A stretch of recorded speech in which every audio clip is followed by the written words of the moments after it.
الحمد لله رب العالمين والصلاة والسلام على سيد الأنبياء والمرسلين نبينا محمد وعلى آله وأصحابه أجمعين. أما بعد، أعوذ بالله السميع العليم من الشيطان الرجيم. بسم الله الرحمن الرحيم. كيف يكون للمشركين عهد عند رسول الله وعند الله وعند رسوله؟ ان مشرکین کے لیے اللہ اور اس کے رسول کے نزدیک کیسے عہد ہو سکتا ہے؟ إِلَّا الَّذِينَ عَاهَدتُّمْ عِنْدَ الْمَسْجِدِ الْحَرَامِ، سوائے ان لوگوں کے کہ جن سے آپ نے عہد کیا مسجد حرام کے پاس. فَمَا اسْتَقَامُوا لَكُمْ فَاسْتَقِيمُوا لَهُمْ، تو جب تک وہ اپنے عہد پر پوری طرح قائم رہے آپ بھی ان کے ساتھ پوری طرح قائم رہے.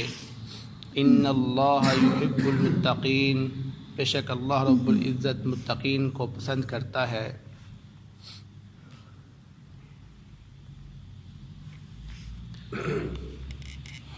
سامعین حضرات، اس آیت مبارکہ میں اللہ رب العزت یہ بیان فرما رہے ہیں کہ مشرکوں کا اللہ اور اس کے رسول کے ساتھ کس طرح معاہدہ ہو سکتا ہے، جب کہ یہ مشرک اللہ رب العزت کے عہد کو بار بار توڑ رہے ہیں. تو جب کوئی شخص اپنے وعدے پر قائم نہ رہتا ہو اور اس کی یہ عادت بن گئی ہو کہ وہ وعدوں کو بار بار توڑتا ہو، تو اللہ رب العزت فرما رہے ہیں ایسے شخص کا وعدہ کیسے پھر قائم رہ سکتا ہے. ساتھ اس کے فرمایا، جیسا کہ آپ کو معلوم ہوگا کہ سن 6 ہجری کے اندر صلح حدیبیہ ہوئی تھی.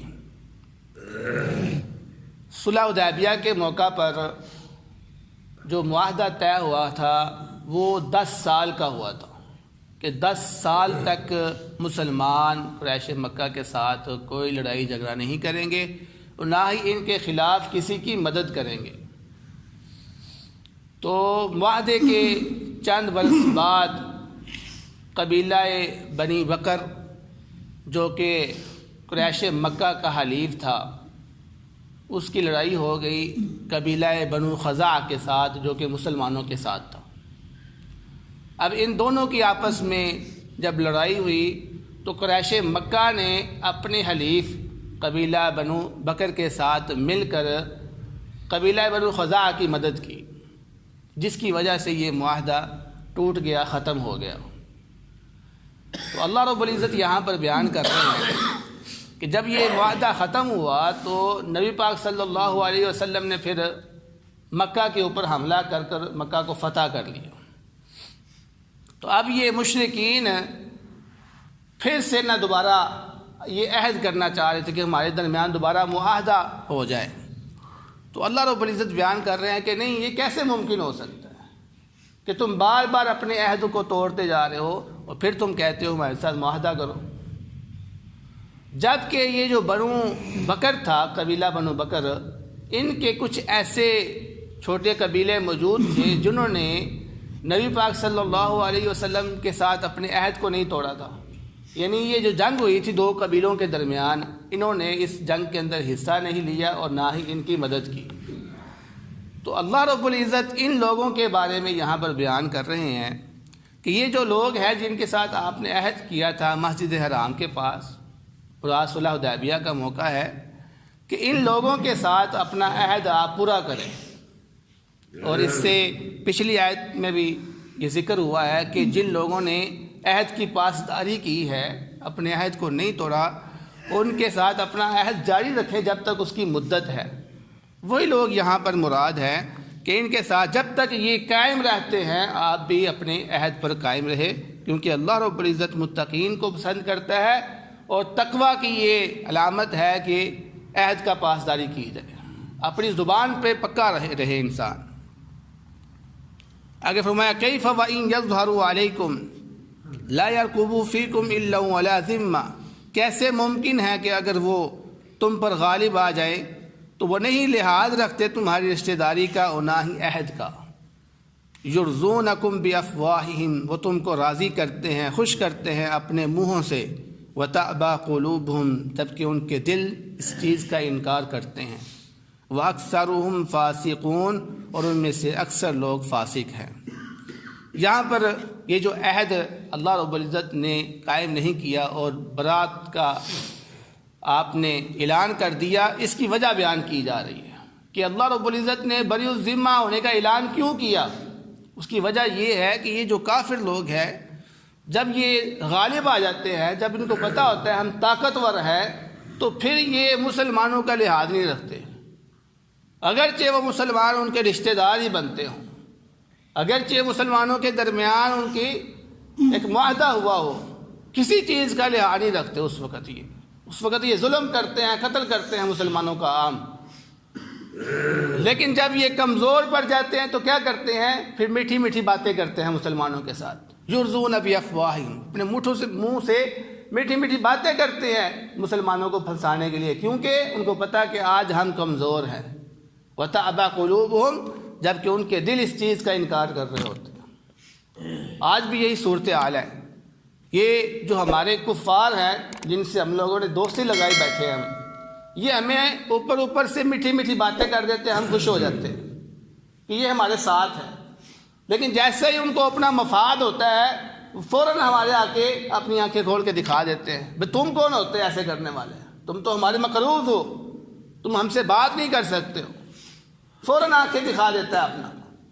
تو وہی حال اللہ رب العزت یہاں بیان کر رہے ہیں کہ یہ کفار کی عادت ہے اور یہ عادت کبھی چینج نہیں ہوگی۔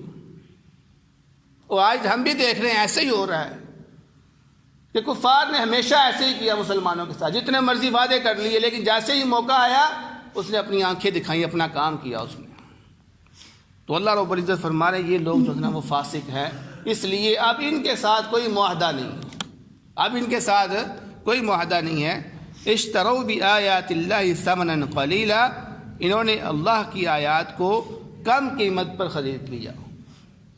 فصدوا عن سبیلہ، اور اس کے راستے سے انہوں نے لوگوں کو روک دیا۔ انہم ساء ما کانوا یعملون، بے شک برا ہے جو انہوں نے کام کیا ہے۔ یعنی قریش مکہ کا جو اصل مقصد تھا دین سے دور ہونے کا، وہ کیا تھا کہ ان کی سرداری، ان کی بادشاہت جو چل رہی تھی اس کو وہ قائم رکھنا چاہتے تھے۔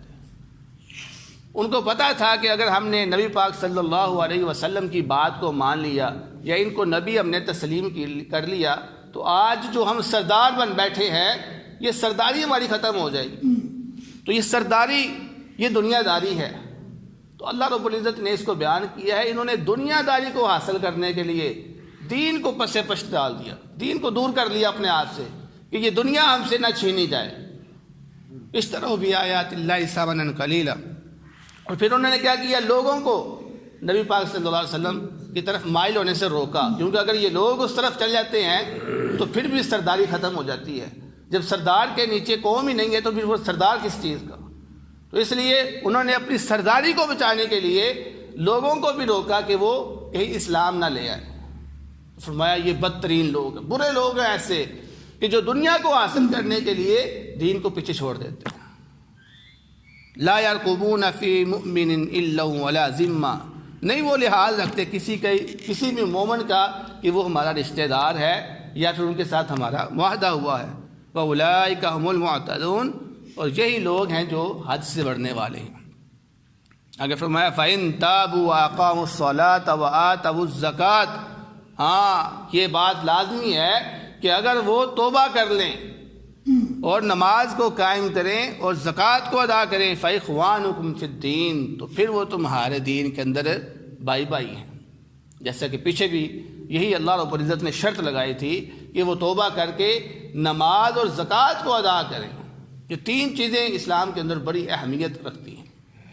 اب دیکھیں، توبہ کرنی ہے، اس کے بعد نماز ادا کرنی ہے، یہ اللہ تعالیٰ کا حق ہے، اور زکوٰۃ ادا کرنی ہے، یہ مسلمانوں کا حق ہے۔ جو غریب لوگ ہیں وہ امیر لوگوں کی زکوٰۃ سے اپنا گزارا کرتے ہیں، یعنی غریبوں کا حق ہوتا ہے کہ وہ زکوٰۃ آپ سے حاصل کرے. تو ایک طرف تو اللہ رب العزت نے حقوق اللہ کا خیال رکھا اور دوسری طرف اللہ رب العزت نے حقوق العباد کا خیال رکھا. تو دونوں چیزوں کو قائم کیا. فرمایا جب تک یہ تینوں چیزیں وہ قائم نہیں کر لیتے وہ مسلمانوں کے ساتھ نہیں رہ سکتے، مسلمانوں کے بھائی نہیں ہو سکتے. کیونکہ انما المؤمنون اخوہ، جو مومن لوگ ہیں وہ آپس میں بھائی بھائی ہیں اسلامی. اس لیے یہاں پر فرمایا فاخوانکم فی الدین، کہ وہ تمہارے دین کے اندر پھر بھائی بن جائیں گے. ونفصل الآیات لقوم یعلمون، یہ ہم آیتوں کو کھول کھول کے اس لیے بیان کرتے ہیں تاکہ وہ قوم جو علم رکھتی ہے وہ اس کو جان لے. تو علم والوں کے لیے ہی بات ہوتی ہے کہ اس کو سمجھایا جائے. تو اللہ رب العزت نے یہاں پر یہ فیصلہ کر دیا ہوا ہے اور ان کا یہ حال بیان کر دیا ہے کہ ان کا حال اس طرح ہے، لیکن ان کے لیے اب کوئی راستہ نہیں. اس کا مطلب یہ ہے کہ ہم آج کے وقت میں کسی کافر کے ساتھ دوستی نہیں لگا سکتے. ہمارے لیے جائز نہیں ہے کہ ہم کسی بھی کافر قوم کے ساتھ کمپرومائز کریں. نہیں، یہ کمپرومائز اللہ رب العزت نے ختم کر دیا ہوا ہے یہ آیت نازل کرتے ہوئے، یہ قرآن پاک کی صورت نازل کرتے ہوئے. اب ہمارا کوئی معاہدہ نہیں. اگر ہم معاہدہ کرتے ہیں ان کے ساتھ تو اس میں مسلمانوں کو خسارہ ہے، مسلمانوں کو نقصان ہوگا، جو کہ اللہ رب العزت نے آج سے 1400 سال پہلے بیان کر چکا ہے. اور آج ہم نے کیا کیا؟ اس کی مخالفت کی. ہم نے ان کے ساتھ یاریاں لگائیں، دوستی لگائیں، اور آج ہم خسارے میں ہیں. تو اگر ہم چاہتے ہیں کہ ہم اس خسارے سے نکل جائیں تو ہمارے لیے ایک ہی راستہ ہے جو اللہ رب العزت نے بیان کر دیا ہے کہ ان کے ساتھ دوستیوں کو ختم کر دیا جائے. انشاءاللہ ہم غالب آ جائیں گے. تو دعا اللہ رب العزت سے جو سنا ہے اس پر عمل کرنے کی توفیق عطا فرمائے.